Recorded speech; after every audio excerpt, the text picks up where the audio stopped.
Happy Saturday. Loving this mug. I need to, as I've said before, I need to find a Biggie mug replacement for when the holidays are over, because I broke the handle off of my It's All Good mug, and I love having a giant mug. I can't remember who it was, but I recently saw another YouTuber. Was it Raw Beauty Christie, who was talking in one of her vlogs or videos about, she started the video off with a bowl of coffee. Was it her? I can't remember now. It was another YouTuber, and I was like, yes, somebody else with a massive head-shaped mug. The reason I like drinking out of them, you're like, oh God, here she goes again with her little mugs and whatnot, is that they keep the beverage hot, and I don't know, there's something relaxing about the massive mug.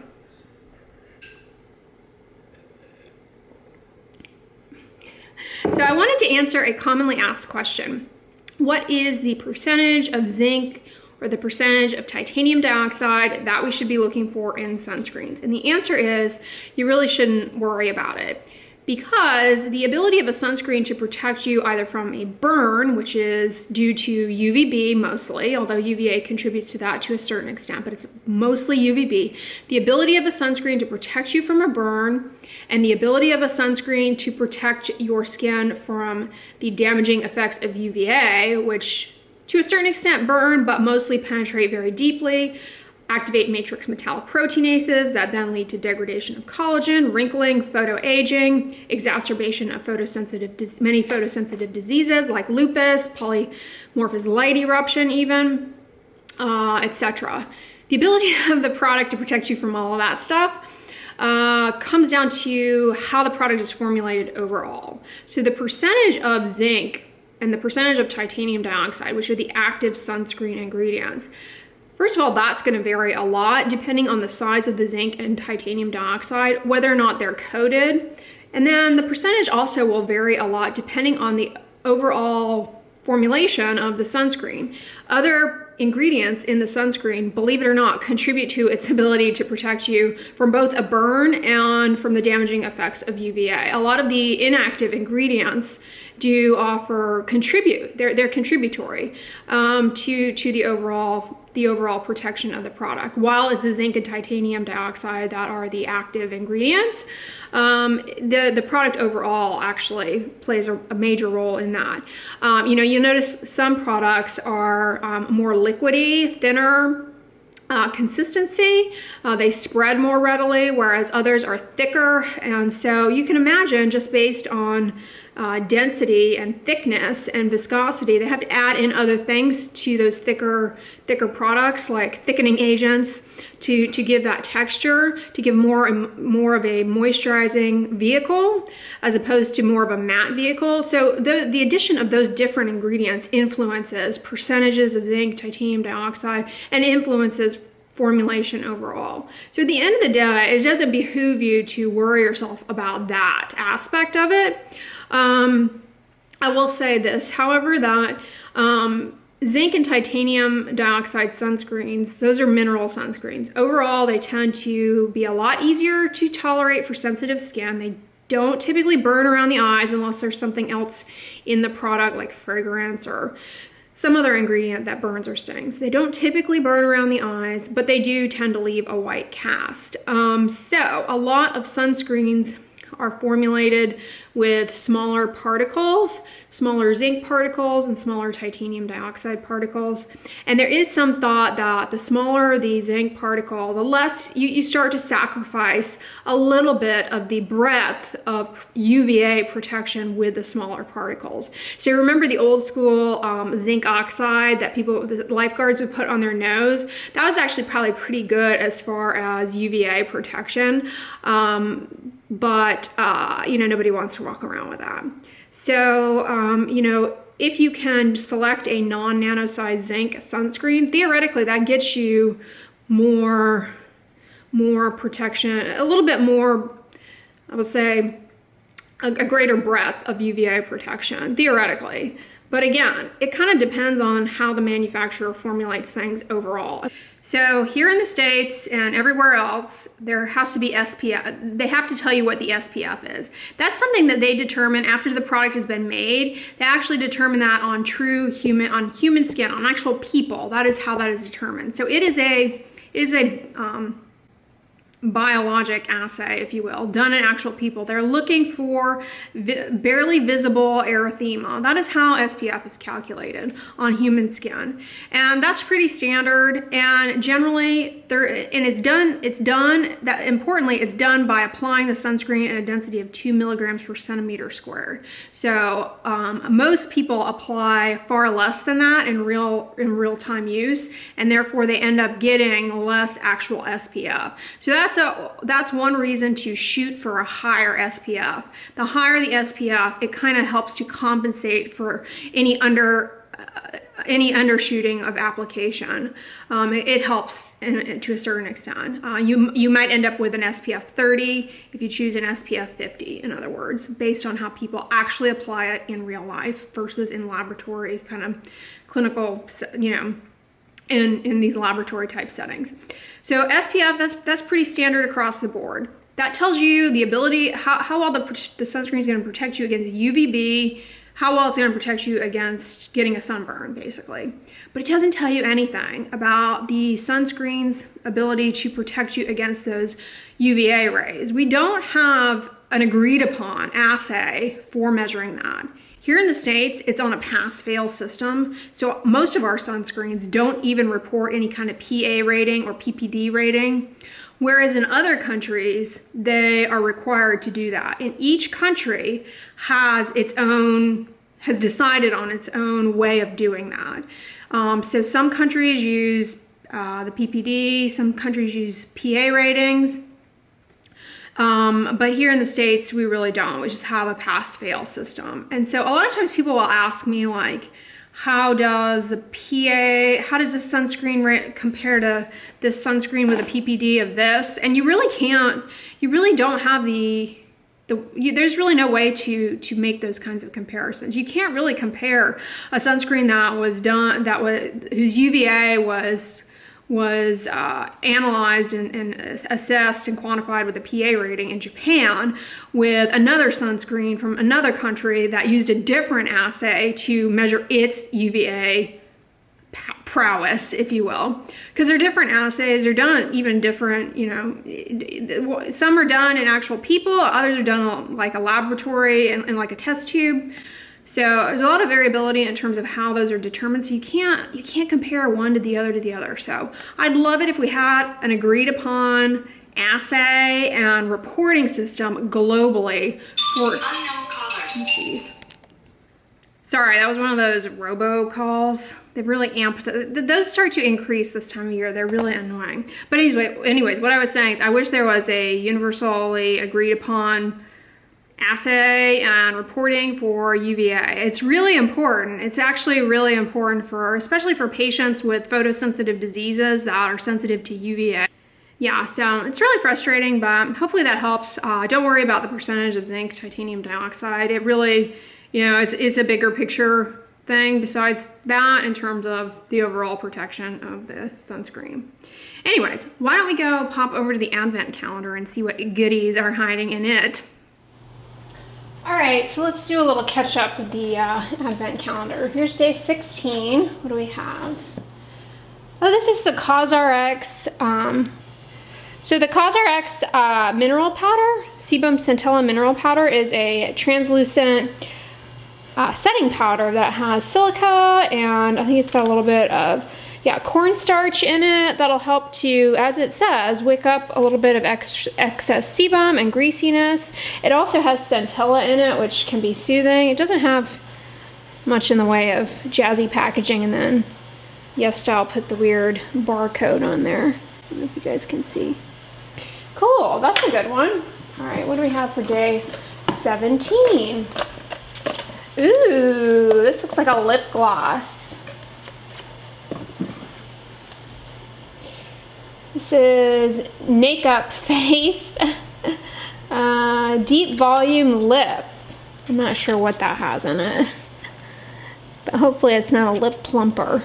Lip plumpers sometimes have a lot of irritants in them to cause edema in your lips and make them look swollen, but that can set you up for an irritant cheilitis. But this actually just looks like a lip gloss. You know, lip glosses often have phthalates in them, which people can become allergic to. That's Gallates. It makes things glossy. It can be a cause of allergic contact dermatitis. All right, day 18.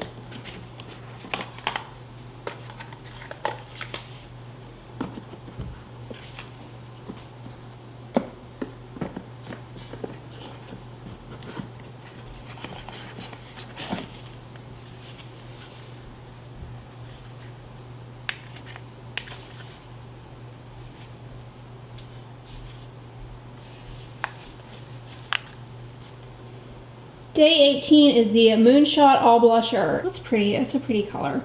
Unfortunately, blush can cause acne on the cheeks and be very irritating. Right, so that was day 18. This is fun. Here's day 19. Oh, we have a Dear Claire's. Yes, I love this product. This is the Dear Claire's Midnight Blue Calming Cream. Yeah, the Dear Claire's Midnight Blue Calming Cream is one of my favorites. It's really emollient, but also very, it's nice and occlusive. I mean, it's just a perfect moisturizer. It has peptides as humectants. It has ceramides, which can be helpful in guiding the skin barrier to remember to make more of its own ceramides.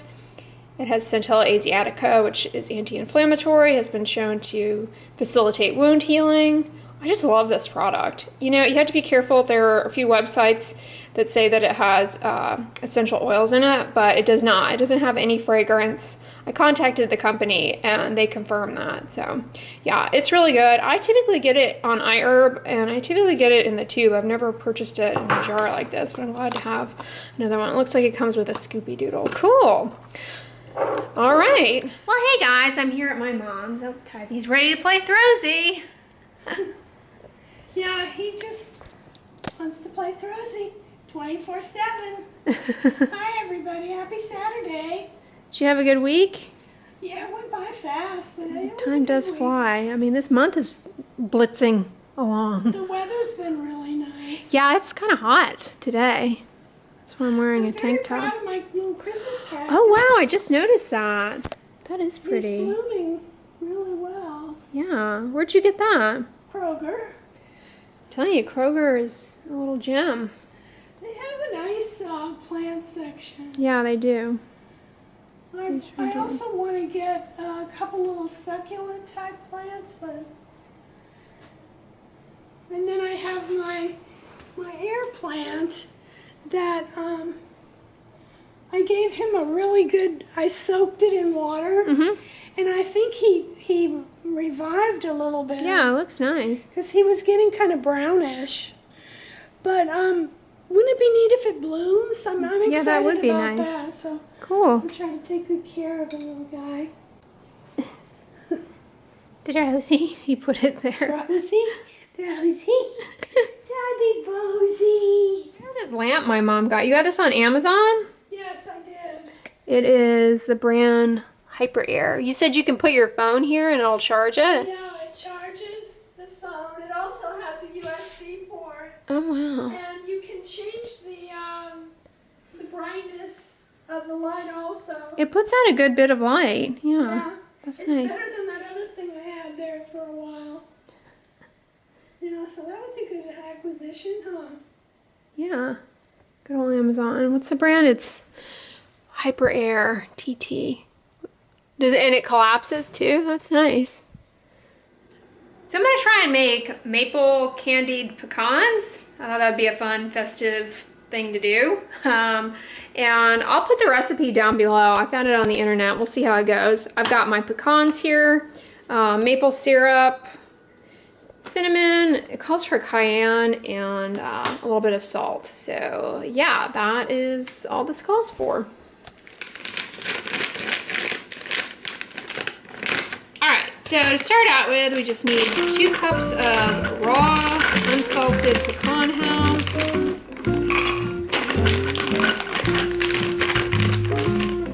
That's 1 cup.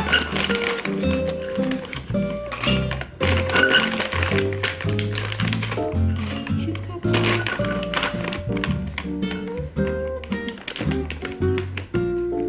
These are good.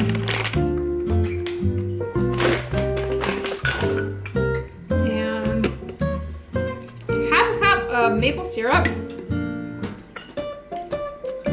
which is the equivalent of 2 servings of maple syrup.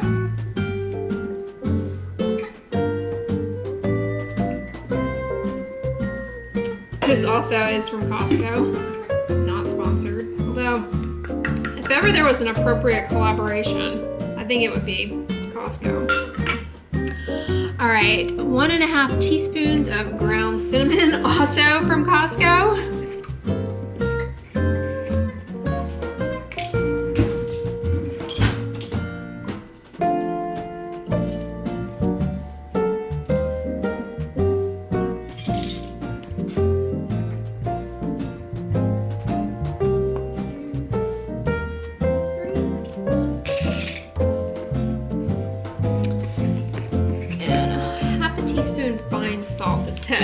I'm using the Himalayan sea salt from Costco. My mom has.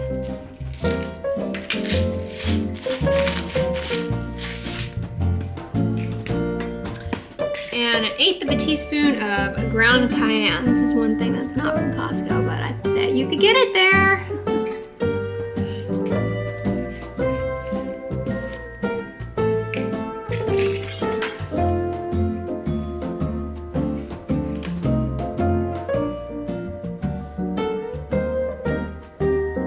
Just mix everything together. All right, I'm just gonna put it on the stove here on medium heat, and then once it heats up, reduce to a simmer. Let the maple syrup crystallize on there. All right, so we have just some bubbles. We don't want it at a rolling boil or anything. So I've reduced the heat down to low. I'm just gonna let them simmer here and mind them so they don't. Last thing we want is for them to burn. But I'm gonna simmer them for about 20 minutes. All right, you can see now it's the maple syrup is evaporated quite a bit and is caramelizing down. We're about 5 minutes in. Going through the candy stages. Key is not to let it burn. Don't let it burn. All right, it's really starting to thicken up and crystallize down.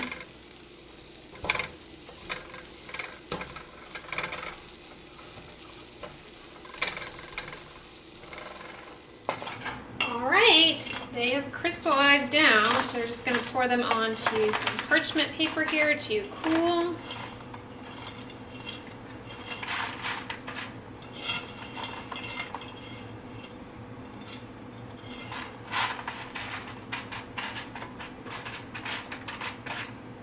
Wow, that was really easy. And they look good. Maple spiced pecans. I'll link the recipe down below. Let's give them a taste.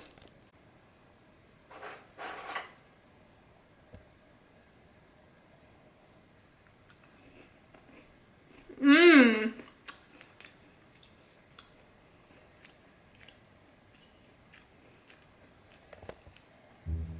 That's delicious. Be really good on some coconut ice cream. As I choke. Yeah, those are really good. You guys should totally make them. Easy holiday recipe. If you're kind of, I don't know, burnt out on making cookies. Nuts, spiced nuts, candied nuts. Anyways, guys, I'm gonna wrap up the vlog here. I hope you all enjoyed it. If you liked it, give it a thumbs up, share it with your friends, and as always, don't forget, sunscreen and subscribe. I'll talk to you guys tomorrow. Bye.